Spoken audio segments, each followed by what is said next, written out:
I had actually initially planned on doing this talk. I believe it was right before Snowmageddon happened in February, and it was kind of right before Valentine's Day, and so I thought this would be appropriate. But I think the message from what I want to share hopefully will still be applicable to you, even if it isn't necessarily the month of romance as far as April compared to February.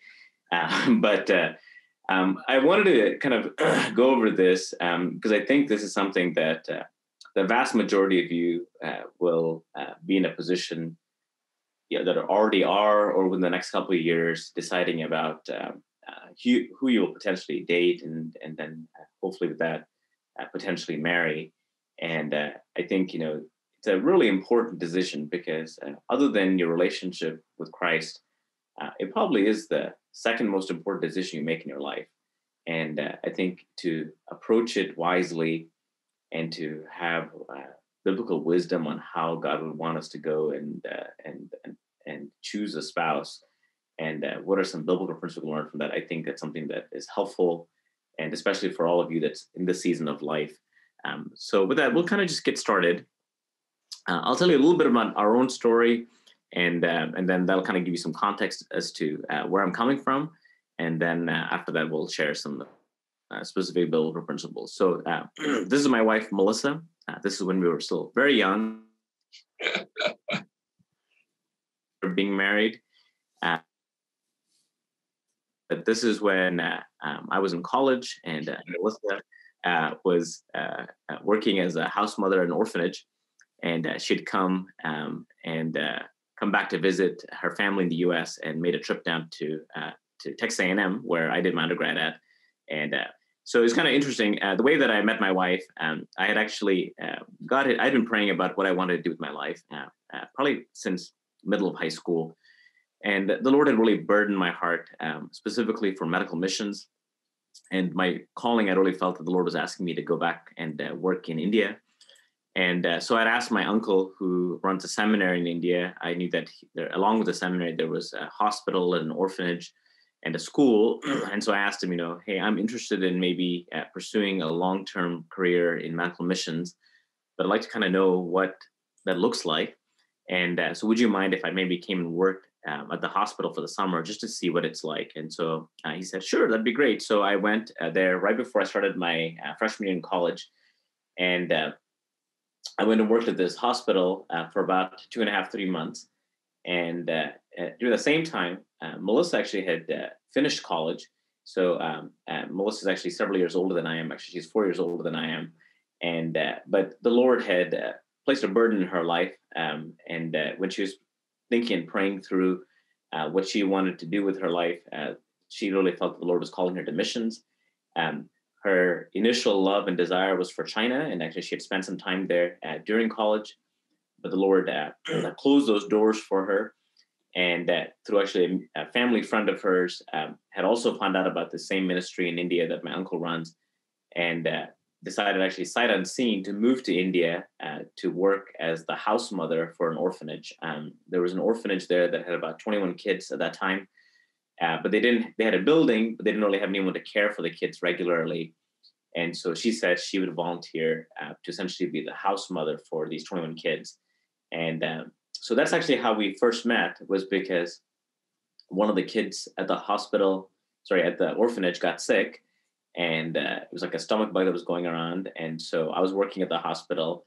And so she brings in a kid to me and the doctor to take care of, who's been vomiting all night and having diarrhea. And of course, it's an orphanage, so it's a very small enclosed space. And so if one kid gets sick within a few days, rest of the kids in the orphanage got sick. So then over the next 3 weeks, I met Melissa many times as she brought kid after kid that was sick and vomiting. And as we started talking, discovered very quickly that we had a similar passion for what the Lord was calling in each of our lives to do. And found out that Melissa was an incredibly bright young woman that had a deep passion for the Lord. And so things actually progressed fairly quickly. And I had been praying for quite a bit of time about, if I am going to go into missions, I did not feel that the Lord had given me the gift of singleness. And so I thought at some point the Lord would want me to marry someone that had a similar heart, but I was very certain that I wanted to marry someone else that had a heart for missions and specifically to live in India. And then to find Melissa, who also had a similar heart, was really a blessing. And so I stayed in India for that summer. Melissa continued on and served at that orphanage, and then also as a teacher at the school for the next 2 years. And most of our relationship was actually essentially via letters and email. So this is kind of dating me. She lived in a part of India where there was very little access to internet. And so the first year she had some sporadic internet, so we would write emails to one another, but the second year she hardly had any. And so we kind of joked that most of our fights took about 9 weeks to resolve, because she would write a letter, I'd get it in the mail 3 weeks later, I'd write back, and then she would get the response back. And then, of course, then she'd finally get the response back to me about 9 weeks after we started whatever the discussion was. So that's kind of how our first 2 years was. I think I talked to Melissa once on the phone my first year, and then maybe 2 times our second year. So clearly long distance to the extreme. And then in between those 2 years, we saw each other once. When she came back to visit her family after her first year, she made a trip down to College Station, and I saw her then. And then at the end of her term, she came back to the US and lived with her family. And I saw her again before she went back to stay with her family. So fast forward 3 years, Melissa had finished her time in India. I had finished my undergrad. And at that point, Melissa decided to move down to Dallas, where I had decided to take a year off and teach at an inner city school in Dallas. And so she moved here that summer, and then we got married. And our first year was actually spent as teachers. So my wife was an English as a second language teacher, and then I was a high school chemistry teacher. And I knew that the Lord had called me to medical school, but knew that I wanted to take a year off. I was trying to take the biblical advice. You know, there's the advice from the Old Testament that when you're newly married, you're supposed to take a year off from war and not go to battle. And so I said, well, medical school is like going to war. And so I'll defer that for a year and instead enjoy this year with my wife. And we thought it would be a break year teaching. That clearly did not end up being the case. Teaching was an extremely tough thing to do, especially in inner city Dallas. But really good for our marriage, just to be able to grow and have some time to connect before we started kind of the grueling years of medical school. So that's Russ right after we got married. And let me move this down a little bit smaller. And then right before I started medical school, we had our first daughter born to us. This is Karna. Karna was about 3 weeks old when we left for my medical school at Mayo Clinic. And it's interesting, everybody thought we were crazy. We had this little 3-year-old baby, and we were moving, and we literally put this little baby inside the car, and then I drove a truck, and we drove this 3-month-old, 2,000 some odd miles away from Dallas up to Minnesota to start our life in Rochester, Minnesota. So that's us right after we moved up to Minnesota with a little 3-week-old. And it was kind of funny. She has some interesting memories or pictures of her early life. And, it's her going to all these events and meeting gatherings with the other medical students when she was about 4 or 5 weeks old. And so she has, as her first playmate, was a little skeleton skull that I had from my anatomy class. And so she thought that would be really fun to play with. And so you can see pictures of her when she's 4 or 5 months old with a little skeleton that I had taken home. So definitely some interesting experience for her growing up. So then after that, the Lord blessed us with a second son. His name is Luke. Luke was actually born during my third year of medical school, which is a pretty tough time because I was in the middle of my internal medicine rotation. So I took, I think, 4 days off. Somehow I was able to kind of schedule things so that I had 4 days off to be there when he was born. And then, of course, I was back in rotations, and that's Karna. At that point, she's about 2.5. Then after we finished our residency, we moved back to Texas, and then our son Vivek was born. And I did my residency at UT Southwestern. And after we did our residency, the Lord was really preparing in our hearts to be able to go back to India long term.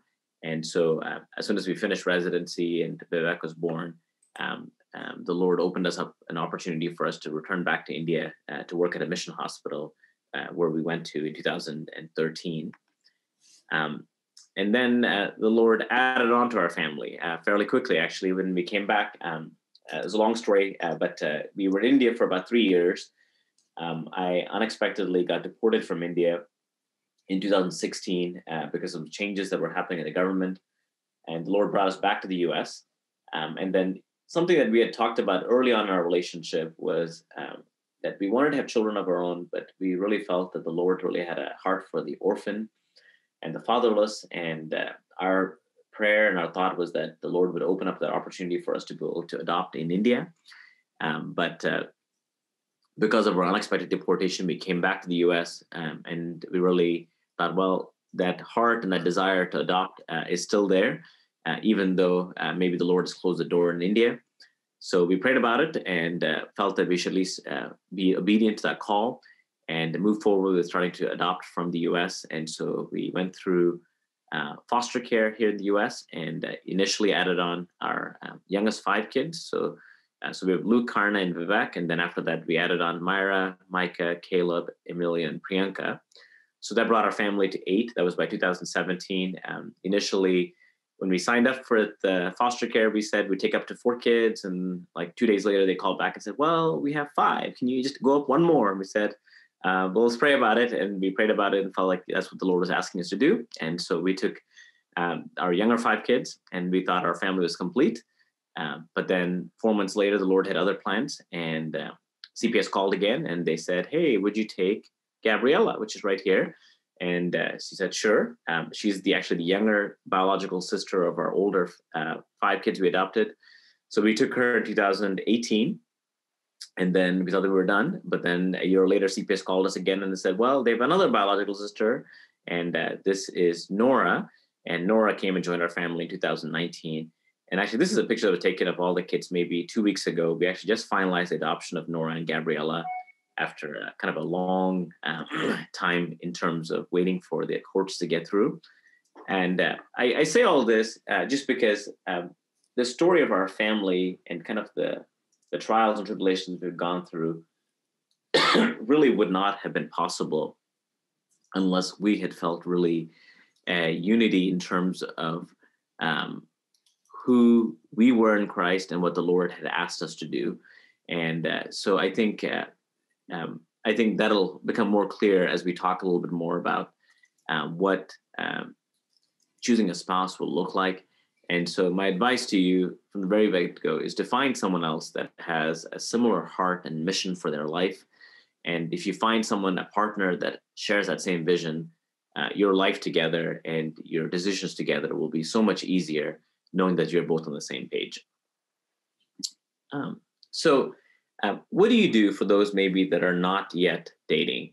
What do you do if you're in this kind of season of waiting? I think really the advice from you, from me to you and from the Lord would be, is that the most important thing you can do now, if you're not in a dating relationship, is to faithfully walk with the Lord and allow the Lord to refine your character. I think sometimes we obsess so much about this choice about who we're going to choose and who we're going to marry that we forget that the most important thing that you can control is who you are and what your character is like. And so if you use this time, if the Lord has not brought someone into your life that you're in a serious relationship with, is to really use this time, especially if you're in medical school or residency, to really walk with the Lord faithfully and use these years of waiting for the Lord to work on your character, because that's a unique time. Once you get married, your life is in many ways not your own, right? Your life belongs to someone else, and you care about someone else. And once you have children, you have a different set of people that you care for and you are responsible for. So this time when you're single is really a time for the Lord really to work on your heart and your character. And I would really encourage you that if you're not in a relationship, to really use this time for you to walk deeper with your relationship with the Lord. Biblical dating is really more about being the right person to serve my future spouse's needs, to be a God-glorifying husband or wife, rather than finding the right person. So really use this time to say, Lord, how can I grow and mature in my faith so that when the right person does come, or when the person that the Lord has appointed for me comes into my life, that I will be a God-glorifying husband, or I'd be a God-glorifying wife. And if my heart is in the right place, then I'll be the right person for that future spouse. But if my heart is in the wrong place, then no matter how great of a person you meet, um, your relationship will never be as fulfilling and satisfying as if you have worked on your heart and worked on your character. So what does the Lord tell us? It says in Matthew 22, verse 37, 39, it says, love the Lord your God with all your heart. So that's your first and most important responsibility, is to love the Lord. Cultivate in yourself a heart for the Lord, to love him deeply, that he is the most important thing in your life, that if the Lord is all that you have and nothing else, that you're satisfied. And I think once you get to that point where you're satisfied in the Lord alone, I think that's when the Lord says, okay, well, now there's room in your life for other things. But if you spend so much of your life pursuing these other things, but forget about the Lord and making him the first thing in your life, then honestly, when you become a spouse, right, you will not be the right person for that person because your heart is not going to be valuing the things that are most important to God. So it says, this is the first and greatest commandment. And the second is like it, love your neighbor as yourself. So really working those two things, working to know and love God deeply, and then loving those around me well, and showing kindness and cultivating character. And if you do that, then when you get into a relationship, the things that make relationships hard will be relatively easy for you because your heart is in the right place. Psalm 119:1 says, blessed are they whose ways are blameless, who walk according to the law of the Lord. So if you use this time in your life when you're preparing yourself to really walk with the Lord, to choose things that are of worthwhile character, to choose the path of righteousness, then the Lord will honor your steps and will help to develop your character to the person that he wants you to be if you're going to be a husband or a wife. Paul has this exhortation to Timothy. It says in 1 Timothy 4:12, don't let anyone think less of you because you're young. And many of you are going to be in that stage of life. You're young. But be an example to all believers in what you teach, in the way you live, in your love, your faith, and your purity. So using this time to teach, to love, to live your life of integrity, to be a person of faith, and then to guard your heart. What does that mean when it says to guard your purity? It means that don't let your heart be defiled by things that will make it hard for you when you have a relationship with someone. Especially for men, I'll tell you that one of the greatest things that can derail your walk with the Lord and derail your future life with your wife is to not get involved in things like pornography, right? Because that's a huge temptation. But if you get into that now, what will happen is that when you get into a relationship with your future spouse, your idealized idea of what sexuality looks like will be very different from what real love looks like. And so that's God's exhortation to us. Guard your heart. Make sure that you live in a life of purity so that when you get to marriage, things won't be difficult because you messed up your idea of what reality should be like. I think sometimes we think of this season of waiting as this very passive season, but I think really it can be a very active season for many of you. I think use this season to pray for your future spouse and to figure out what are the character traits you're looking for. One of the things that me and my wife, Melissa, have been doing for many years, actually, ever since our children was born, is starting to pray for their future spouses and knowing that somewhere out there is a young woman or a young man that is also growing up, and praying for their heart, that the Lord would guide them and help them to grow up in this knowledge of the Lord, and that they wouldn't make mistakes now that they would regret for the rest of their life. And so now that you're in that position where you're thinking about a potential future spouse, one of the things I think you can really think of and pray for is the Lord to protect your spouse, right? The Lord to help them to grow in their faith so that when the right time is right and you meet them, it'll be very clear that the Lord has been working in their heart. And I think sometimes one of the best things you can do this season is to figure out what are the things you're looking for in that person. Sometimes if you wait until you meet somebody and then try to figure out, oh, do they have the character traits I'm looking for? In many ways, your heart will be hard to distinguish what is infatuation and what is actually true character in this person. And so if you make it a priority that now while you're in the season of waiting, if you try to figure out, these are the traits that I'm looking for, these are the character things that matter to me in a spouse, and write them down on a list, it'll make your life so much easier. When you meet somebody, you go back to your list and you say, hey, does this person have these characters that I'm looking for? If they're there, then you say, that's the person that the Lord has brought for me. But if they don't meet those things that I'm looking for in a spouse, then that probably means the person that you're thinking or engaging in a relationship in is probably not the one that the Lord has for you. Philippians 4, 6 and 7 says, do not be anxious about anything, but in everything by prayer and supplication, thanksgiving, let your requests be made known to God, and the peace of God, which surpasses all understanding, will guard your heart and your mind in Christ Jesus. So thinking about a spouse and thinking about who you'll marry can often be very anxiety provoking. But using this time to pray and to ask the Lord to make your request known. Lord, this is what I'm praying for in a spouse. This is what I'm looking for in the type of person that you want me to marry. Or Lord, show me who that is and show me what the character traits I should be looking for, so that when that person comes, I'll be very certain of the type of person they are, and that this is the right person for me to consider having a relationship with.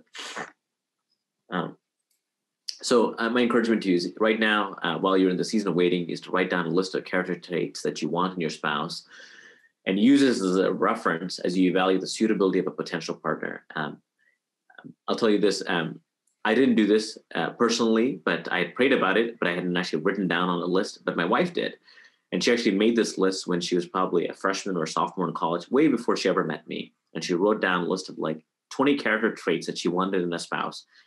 And what was so meaningful for me was that right after we got married, she brought out this list for me and said, Christo, I want you to know that I didn't make this decision of marrying you lightly. Here's this list that I made many years before I ever met you. And I want you to know that all of these traits that I prayed for, I found in you. And that's how I knew that you were the right person that the Lord had brought in my life. And for me as a future spouse, that was so heartwarming. One, to know that she cared that much about who she was going to marry.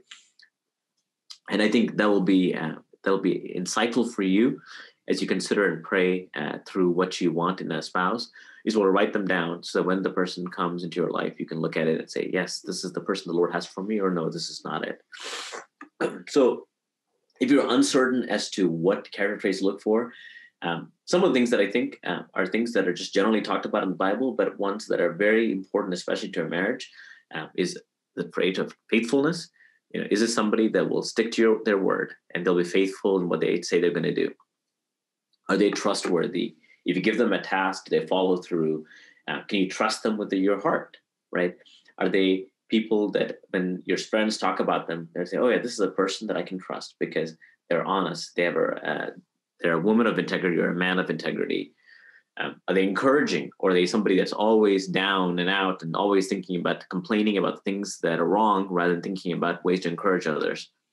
Are they hardworking, right? You don't want to marry somebody that's going to be lazy and smooch off of you. You want somebody that's going to work hard. And so that's a character trait that I think the Lord has called out in the Bible as something that is worthwhile looking for in a spouse. Are they generous? Are they hospitable? Are they generous with their time? Are they generous with their money? Are they hospitable in terms of making room in their life for other people? Are they willing to engage with the people that are different? Are they wise?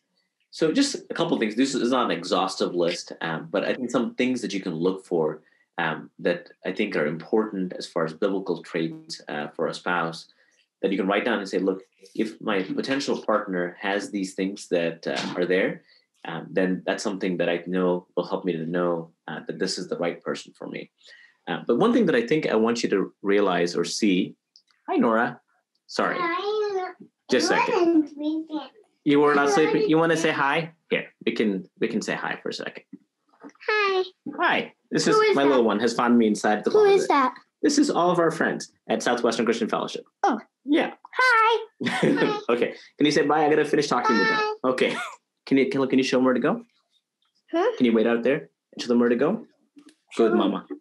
Show Gabby or Nora where to go. Can I stay right here? If you sit out there and be quiet. Okay. So one of the things I think you'll find is that one of the character traits that I don't put on here is things like how they look. or how much money do they have, right? Those are not the character traits that will last. And so what you want really is to find, can you take her, please? Yeah. And then I'll come back in. No, just wait. Just a second, okay? I'm gonna get Nora to come up. Just 1 second. I'll be quiet. This is what life is like with 10 children. So I think one of the things that you'll find on here is not a list of, what do they look like? How tall are they? What's the color of their hair, right? Those are not the traits that are going to last, right? Because if you base your questions as far as or if you base the traits on things that will fade away, what you'll find is that, the person you marry and how they look and the money that they might have, that might be true when you get married, but it won't be true 20, 30, 40 years down the road, right? You're like, oh, I really want to marry somebody that's a blonde-haired person, right? Or I really want somebody that has brown eyes, right? The brown eyes might stay around, but the blonde hair might not, right? And, or what they look like, those things will change, right? And so finding character traits that will last, that will help someone to build up a relationship with somebody that has traits that will endure. Those are really the things that you're looking for, is things that will last for the lifetime of a marriage. The next thing I think I wanted to talk about is just that prefer singleness to an unwise marriage. What do I mean by that? It's better for you to remain single than to marry someone out of kind of pity or out of desperation. Because one of the greatest ways that Satan can really derail your life is to marry someone else that doesn't have a heart for the Lord, but because you're so desperate to get married, you kind of rush in and make a foolish decision. And I think there's some biblical wisdom to this. If you look at kind of this decision, right, you're going to be with this person for 50 to 70 years, right? If you really take what the Lord says about marriage being something that is for life, this is the person you're going to be with for a long period of time, right? And so you have to be certain that this person that I'm going to marry is going to be the person I'm going to be with in 50 or 70 years from now. And so just make sure that you choose wisely. Some, of course, are given the gift of singleness. I would say that the vast majority of you probably are not going to be given the gift of singleness. I'm not saying that that is an unbiblical thing to do. In fact, I think Paul writes about that in Corinthians. He says that now for the matters you wrote about, it is good for a man not to have sexual relations with women, but since sexual immorality is occurring, each man should have sexual relations with his own wife and each woman with her own husband. The husband should fulfill his marital duty to his wife and likewise the wife to her husband. The wife does not have authority over her own body, but yields it to her husband. In the same way, the husband does not have authority over his own body, but yields it to his wife. Do not deprive each other except perhaps by mutual consent and for a time, so that you may devote yourself to prayer. Then come together again so that Satan will not tempt you because of lack of self-control. I say this as a concession, not as a command. I wish that all of you were as I am, but each of you has your own gift from God. One has this gift, other has that. Now to the unmarried and the widow I say, it is good for them to stay unmarried, as I do. But if they cannot control themselves, they should marry, for it is better to marry than to burn with passion. So what is Paul saying that? Paul's saying that, there are some people that the Lord has given this gift of singleness, but that's the vast minority of people that God gives that gift. The vast majority of you will decide to get married. But I think, again, as you think about that choice about who to marry, prefer to marry somebody that has a heart for the Lord. And if you can't find that person, better to remain single than to marry someone and be stuck with somebody that does not have the same passions and desires as you do and does not have a desire for the Lord. And so I think that's something that I think you can think to is that, being single is not a curse. In fact, it gives you a lot of time, a lot of time to do other things that you otherwise wouldn't have. But that's, again, a gift that's given to very few people based on what the Bible tells us. And for those that do find someone, I think that was what Paul is saying is that it's better for them to stay married or to marry than to essentially burn with passion. So that if you have this desire to be able to have a relationship with someone and to be married, it's better that you marry and be with someone like that as opposed to just having that desire and not knowing what to do with it. Okay, so once you kind of prepared yourself and kind of looked at where your heart is, how do you go about dating wisely? So as we said, this is the second most important decision in your life. And I think the question that you really ask yourself is, are you ready to get married? Don't just start a relationship unless you are ready and prepared for marriage. Otherwise, it is just asking for temptation and allows for lots of emotional and physical entanglement that is hard on both of you emotionally and spiritually. What do I mean by that? What I mean is that if you're not in a position in your life where you could potentially consider yourself or envision yourself getting married, let's say in the next 6 months to a year, right? Then my encouragement to you is don't be engaged in a relationship. And the reason why I say that is just having now been married for 18 years and seeing relationships, not only in our own life, but the life of our friends, we've just seen so many people that have fallen on this road and fallen down temptation because they get engaged into a relationship before they get ready to marry. They're like, oh, I want to date somebody for a while and let's kind of see where it goes, but they're not actually ready to get married. And so then this relationship where they're dating lasts for 4 years, 6 years, 8 years before they get married. And then and then you just think about, what does that do to someone's heart, right? To be in a relationship with somebody for that long, yet not have the commitment of marriage. I think honestly, it just allows for lots of room for temptation. And so I think you need to first decide, are you in a position in your life where if this person is the right person, could you consider yourself getting married in the next 6 months to a year? And if it is, then I think that's the time for you to start considering dating. But if you're not in that position, then probably the best thing you can do is just say, Lord, I'm going to wait. And if somebody is interested, just say, look, I appreciate you asking me, but at this point in my life, I'm not ready for marriage. And so I'm going to wait and pray about it. And when the Lord gives me that freedom, then at that point I can consider starting to date. The next thing I would say is when you're dating somebody, date only someone that has a committed relationship to Christ. I think this has to be an absolute, especially as a Christian. You cannot date someone else that is a non-believer. And the reason is because this is the most entangling relationship of your life. And if the person you're yoked with, the person you're married to, connected to, is someone that doesn't share your values and someone that doesn't value Christ, your marriage, you're starting your marriage on the wrong foot. Your marriage is going to struggle, and you will struggle with this marriage for the rest of your life if the person you're marrying doesn't have a heart for the Lord. 2 Corinthians 6:14 says, do not be unequally yoked with unbelievers. For what partnership has righteousness with lawlessness, or what fellowship has light with darkness? Deuteronomy 7:3 says, you shall not intermarry with them, giving your daughters to their sons or taking their daughters for your sons. And this is them talking about the Israelites marrying non-believers and bringing them into the flock. And God's command is that this is always asking for trouble, right? Every time the Israelites went and married someone else that was not an Israelite, meaning specifically they were worshiping other gods, what did happen every time, right? Is that they led their hearts astray and made them to go worship all these idols that every other nation around them were worshiping. And so I think this has to be an absolute rule. What about missionary dating? I don't think this is a good idea because there's no guarantee that the person you're interested in will also change their heart. And so I don't think this is biblical or a good way to start a relationship. I think if somebody is interested in the gospel, let them be interested in the gospel and you can have that conversation with them. But entangling that with a romantic relationship is never going to work. And then the question will become always to you is, did this person decide to follow Christ because they were interested in me or because they really had a commitment to the Lord? And so I think waiting for them to come to that point where they have made a relationship and had a personal decision for faith. Once that happens, I think you have the freedom to be able to consider dating them, but not until then. So I would encourage you, do not engage in somebody romantically unless you're for sure that they are a believer. I think as you're thinking about dating, it's really important to get wise counsel. The Lord has placed other people in your life, right? You're not an island making this decision on your own. You have other people from church, you have your parents, and especially if your parents are believers, that is a great place for you to go to and ask for wisdom.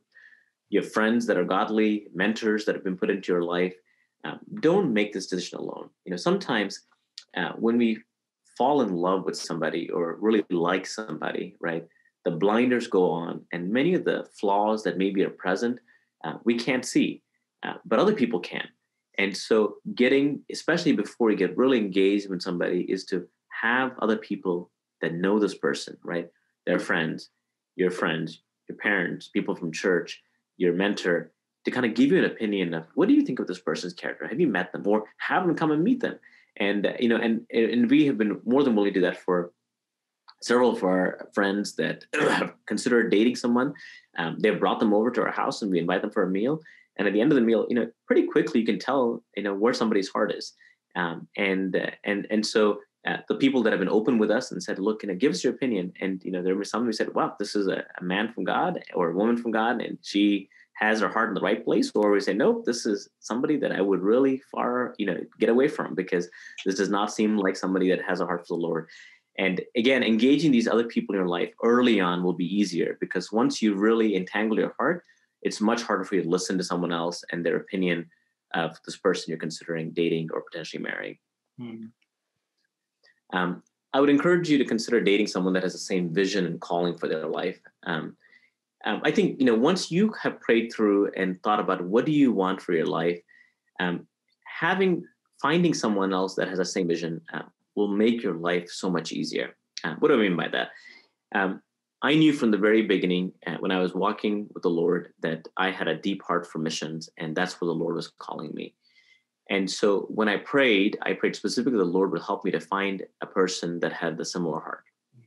And so when I met Melissa, who had already made the decision and commitment to serve in missions long-term, that made that decision very easy.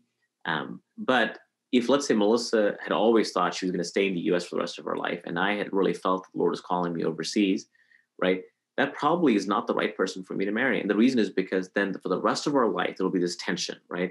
This tension where she feels like, hey, the Lord has asked me to stay, and I feel being obedient to the Lord is asking me to go.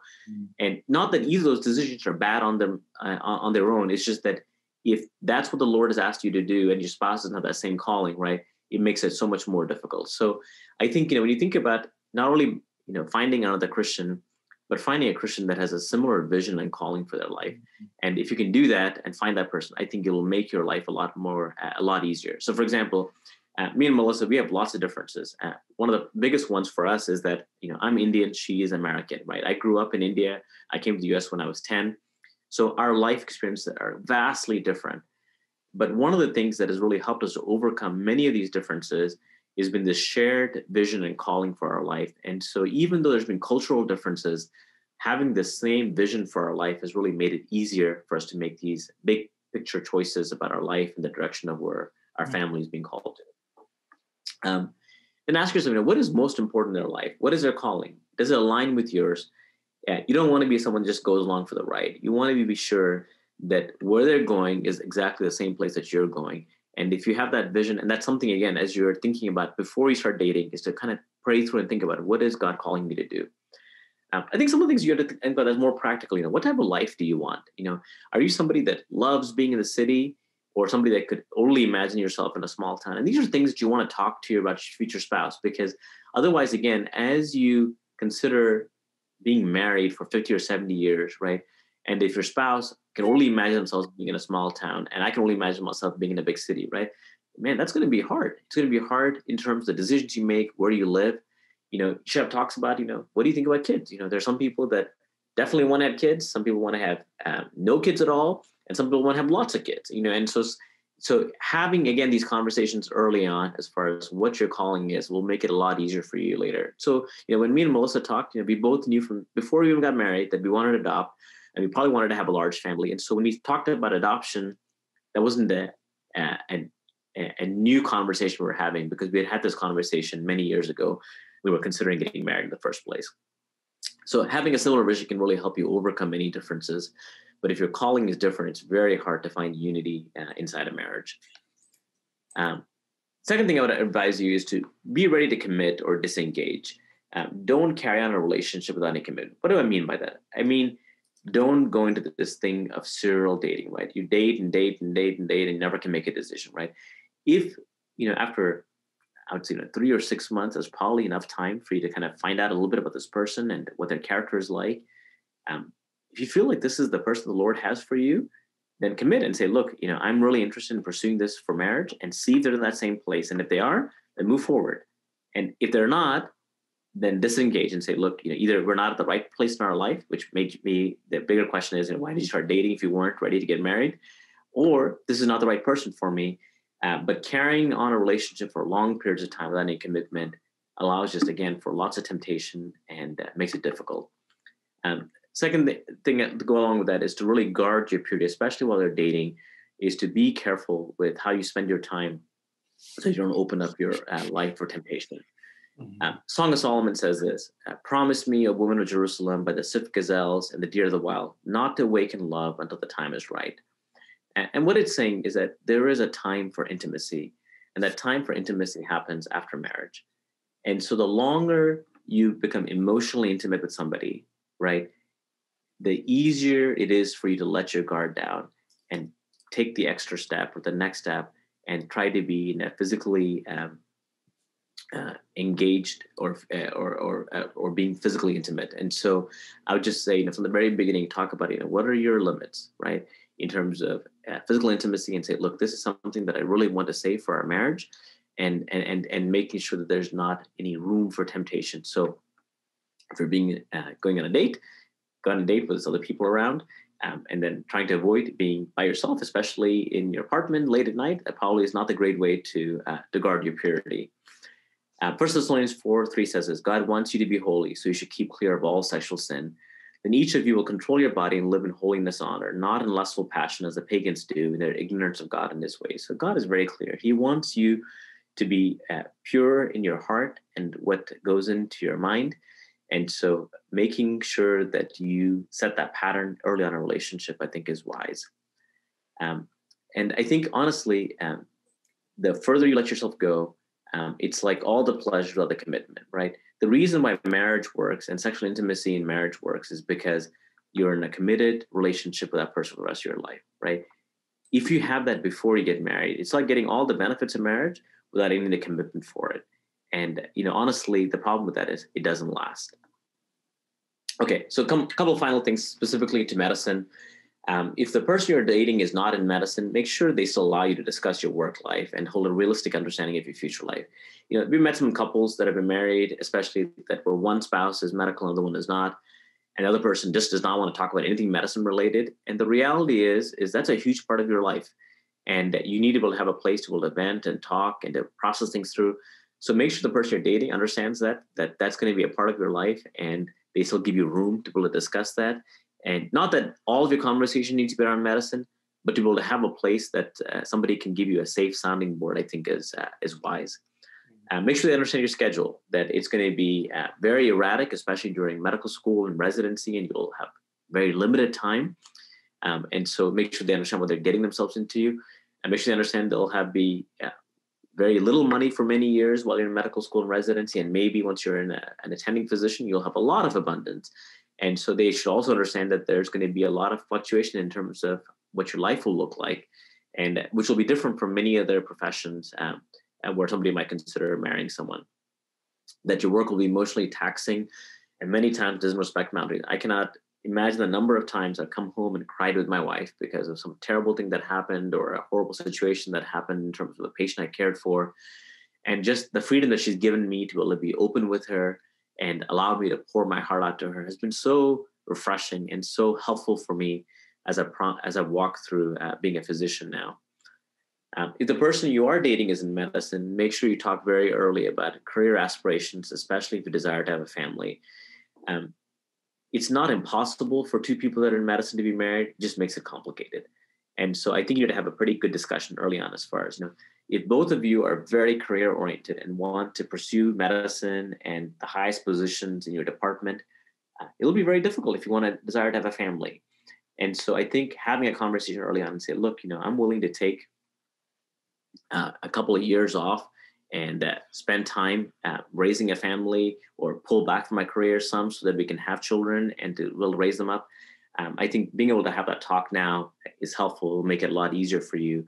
And just realize that there'll be seasons. There might be a time when one person is really busy, another person has more free time. And then that role might switch as they go into a different part of the training. Okay. Finally, how do you make a marriage last? Focus on the vows, right? Matthew 19:6 says, so they are no longer two, but one flesh. What therefore God has joined together, not man separate. So I think if you go into marriage, you remember this is a commitment you're making for life and that no one can separate this. right? And that you need to figure out how you're going to make this marriage work. Then that kind of gives you the framework by which you can work through disagreements, right? But if you always think, well, if this gets really hard, there's a way out, right? I can just divorce my wife or my husband. Then you will never work as hard in terms of trying to work on your marriage and making things right. But if you realize, look, I made a commitment to this person and I'm going to be with them for the rest of my life, and I will figure out a way to make this work. If you have that heart, then I think it'll make it a lot easier for you to work through maybe disagreements that happen with your marriage. Genesis 2:24 says, therefore, a man shall leave his father and mother and hold fast to his wife, and they shall become one flesh, right? Literally, you become one body when you become married. Specific to medicine, I don't think a prenup is biblical. I know many of you will be tempted to consider doing a prenup, especially as you think about many years of potentially high earning. But I think it's really, you're hedging your bets.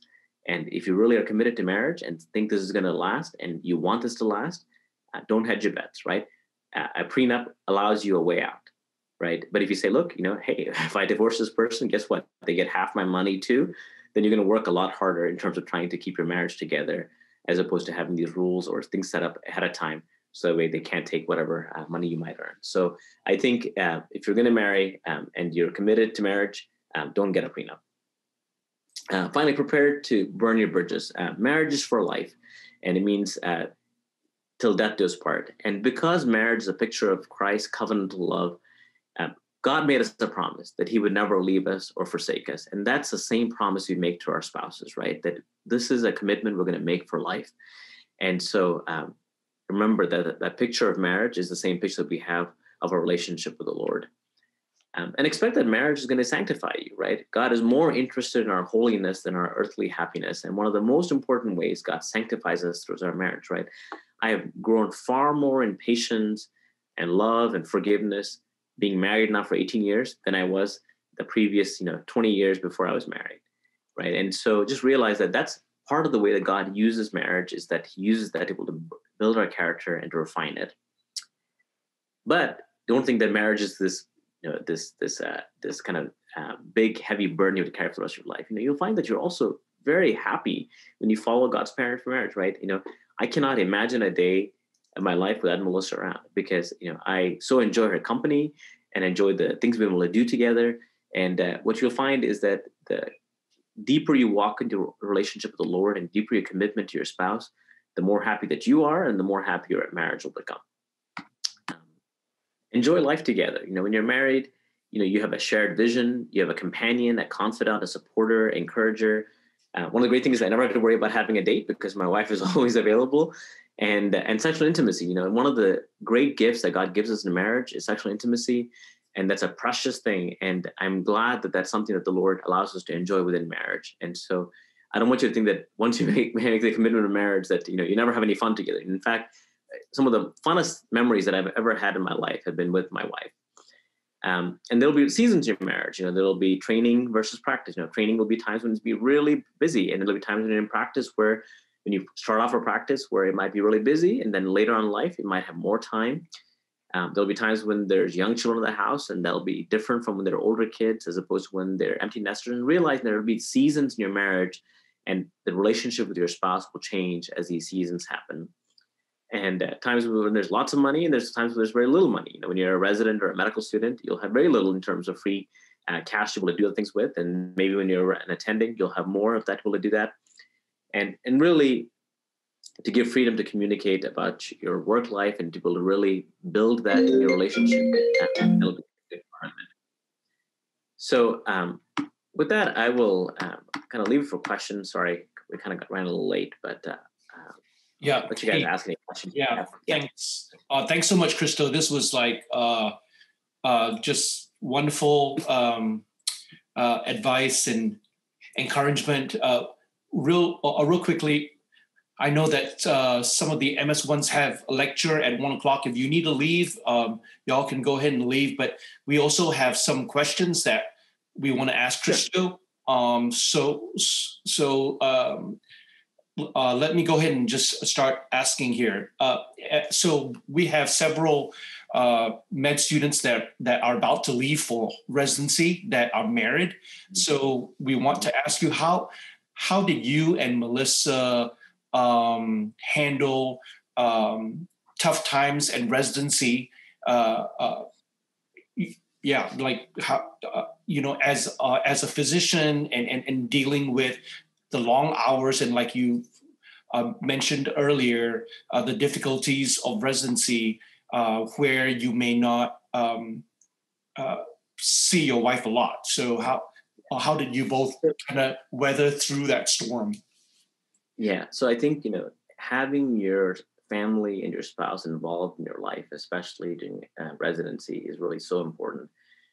So my wife and the kids would often join me when I was in residency. They'll come up and have dinner with me at the hospital, come see me for breakfast in the morning. And so two things. One, it made, especially when I had little kids, it made it so that dad wasn't gone for 48, 72 hours away from them, and they never got to see me.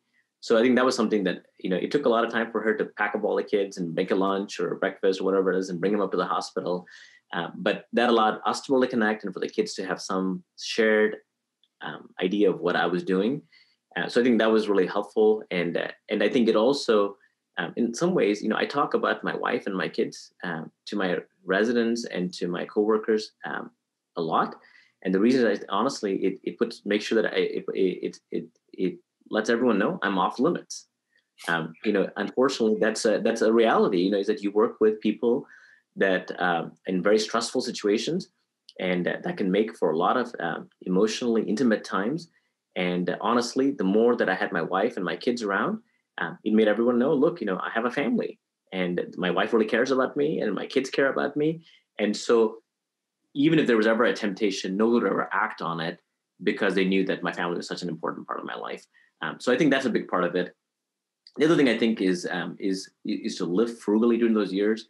Sometimes when you get to be a resident, you're like, oh, I finally become a doctor. I have the MD behind my name. But we lived the same way that we were when we were medical students. We didn't increase our spending. We lived in the same home when I was a resident. And so that allowed for what extra that I got as a resident, not to feel like I had borrowed so much that I had to work all this extra in order to be able to pay for it. And so that really helped in terms of our time.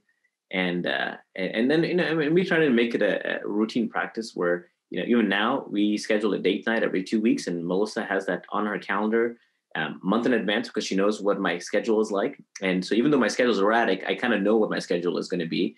And so I think as long as you plan ahead of time and make time to make sure there's a babysitter available so that you spend time together, I think those are all important things that'll help you keep your marriage together and alive during residency. Yeah.